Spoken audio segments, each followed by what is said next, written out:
नमस्कार विद्यार्थी मित्रों। आज हम भाषा सज्जता के जो बिंदु बाकी है उसे समझते हैं। भाषा सज्जता में आज हम समझेंगे उपसर्ग और प्रत्यय। उसे समझने के लिए सबसे पहले हम दो शब्द को समझ लेते हैं, फिर आगे समझते हैं। एक तो उपसर्ग, प्रत्यय, ये दो समझना है। उपसर्ग और प्रत्यय को समझने के लिए दो शब्द को समझना जरूरी है। उसमें एक शब्द है सार्थक शब्द और दूसरा शब्द है शब्दांश। ये दो शब्द को हमें समझना है। बराबर है। सार्थक शब्द है जिसका कुछ अर्थ निकलता है, स्वतंत्र जिस शब्द का हम प्रयोग कर सकते हैं वे सार्थक शब्द है। और शब्दांश ऐसा शब्द है जिसे सार्थक शब्द के साथ लगाया जाता है, शब्द का अंश है, पूरा शब्द नहीं है। बस इन दो शब्दों को हमने समझ लिया। अब आगे चलते हैं। तो सबसे पहले पढ़िए और समझिए। हमें आकृति दी गई है, उसे देखते हैं।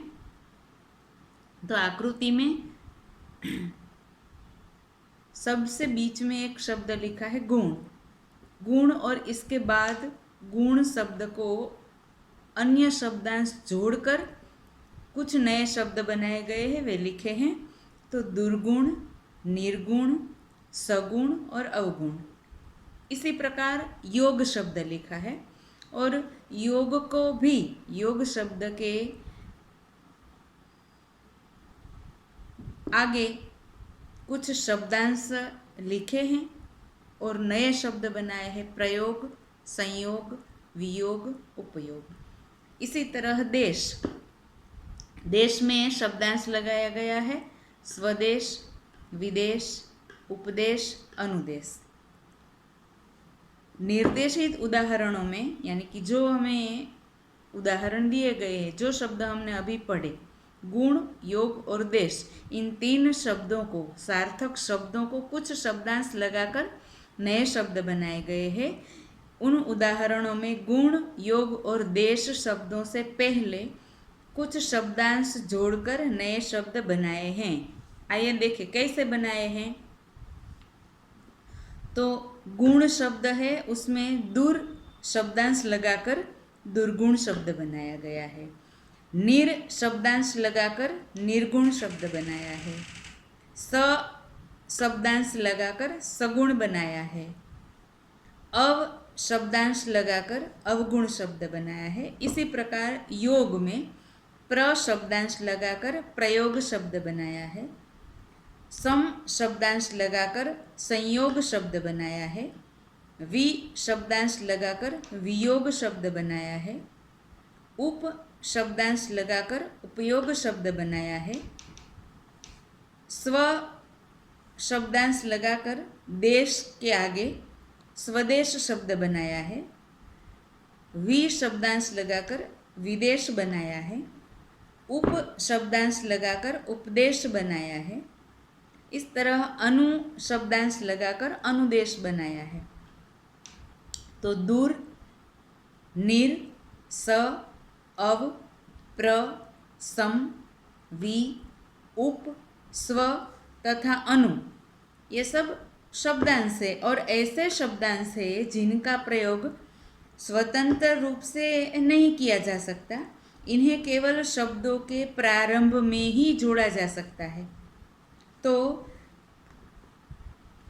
ये सब शब्दांश है, ऐसे कई शब्दांश है जिसे स्वतंत्र रूप से प्रयोग नहीं किया जा सकता, किंतु सार्थक शब्दों के आगे, शब्दों के प्रारंभ में जोड़ा जा सकता है।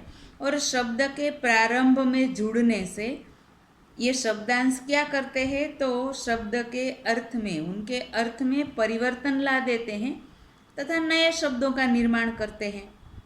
तो ऐसे शब्द जो शब्द के, सार्थक शब्द के आगे जुड़ते हैं और वे शब्दांश है, सार्थक शब्द के आगे शब्दांश जुड़ते हैं और सार्थक शब्द का या तो अर्थ बदल देते हैं या नए शब्द का निर्माण करते हैं। और ऐसे शब्दांश को उपसर्ग कहा जाता है। तो उपसर्ग की परिभाषा समझते हैं। उपसर्ग वे शब्दांश है जो सार्थक शब्दों से पूर्व जुड़ने पर अर्थ में परिवर्तन ला देते हैं। तो हम क्या सीख रहे हैं? उपसर्ग सीख रहे हैं। उपसर्ग क्या है? तो सार्थक शब्द के आगे जुड़ने वाला शब्दार्थ है जिससे अर्थ में परिवर्तन होता है या नया शब्द बनता है। तो अब आगे हमें कोष्टक दिया गया है। कोष्टक में क्या है? तो उपसर्ग दिए गए हैं, उन उपसर्गों का अर्थ दिया गया है और उन उपसर्गों को लगाकर कुछ नए शब्द बने हैं, उनके उदाहरण दिए गए हैं। तो ये कोष्टक पूरा मैं पढ़ती नहीं हूँ, आपको कोष्टक पढ़ना है, देखना है और समझना है। ठीक है। उपसर्ग है वे सिर्फ पढ़ती हूँ। अ, अन, क, कु, नी, पर, स, अध, दु, बिन, भर और चौ। क्या हुआ? तो ये उपसर्ग है और इन उपसर्गों का अर्थ दिया गया है। उपसर्ग यानी शब्दांश है। फिर इन उपसर्गों को लगाकर जो शब्द बने हैं वे शब्द आपको उदाहरण के रूप में दिए गए हैं। ठीक है, आपको उपसर्ग बराबर से समझ में आ गया। अब इनका एक प्रश्न दिया है। निम्नलिखित उपसर्गों के योग से 3-3 शब्द बनाइए। चौ, बिन, पर, अन और अध। अब ये 5 उपसर्ग आपको दिए गए हैं और ऊपर कोष्टक है। उस कोष्टक में से आप इन उपसर्ग वाले शब्द ढूंढ भी सकते हो और नए भी बना सकते हो। ठीक है। अब आगे पढ़िए और समझिए। तो एक सार्थक शब्द है लड़ और इसमें 2 शब्दांश लगाकर नया शब्द बना है। तो एक शब्दांश है आई और नया शब्द बना लड़ाई। एक शब्दांश से आका, नया शब्द बना लड़ाका। इसी तरह से दूसरा शब्द है, सार्थक शब्द है चाचा। उसमें एक शब्दांश लगा ई, नया शब्द बना चाची। एक शब्दांश लगा एरा, नया शब्द बना चचेरा। इसी तरह दया सार्थक शब्द है। उसमें एक शब्दांश लगा आलू, नया शब्द बना दयालु। एक शब्दांश लगा वान, नया शब्द बना दयावान। तो उपर्युक्त उदाहरणों में क्या देखा जाता है? तो लड़, चाचा और दया, ये 3 सार्थक शब्द हैं। उसमें क्रमशः आई, ई, आलू आदि शब्दांशों का प्रयोग किया है और नए शब्द बनाए गए हैं। लड़, आई बराबर लड़ाई, चाचा, ई, चाची, दया, आलू, दयालु, लड़, आका, लड़ाका, चाचा, एरा, चचेरा, दया, वान, दयावान। ठीक है। लड़, चाचा तथा दया ये 3 सार्थक शब्द है। इन शब्दों के अंत में जोड़े गए आई, ई, आलू ये 3 शब्दांश है और ये शब्दांश प्रत्यय है। ठीक है। तो प्रत्यय की परिभाषा समझते हैं। तो ऐसे शब्दांश जो शब्दों के अंत में जुड़कर नए शब्दों का निर्माण करते हैं प्रत्यय कहलाते हैं। प्रत्यय किसे कहते हैं? तो जो सार्थक शब्दों के अंत में जुड़ते हैं और फिर नए शब्द का निर्माण करते हैं, यानी कि अंत में जुड़ते हैं तो नया शब्द बनता है। ऐसे शब्दों को, ऐसे शब्दांशों को प्रत्यय कहा जाता है। ठीक है। अब प्रत्यय शब्द के यानी कि प्रत्यय शब्दांश के कुछ उदाहरण दिए गए हैं। तो सार्थक शब्द दिए गए हैं, उनमें प्रत्यय लगाए गए हैं और प्रत्यय लगाकर जो नया शब्द बना है वे दिया गया है। ये सब आपको पढ़ना है, समझना है और लिखना है। ठीक है।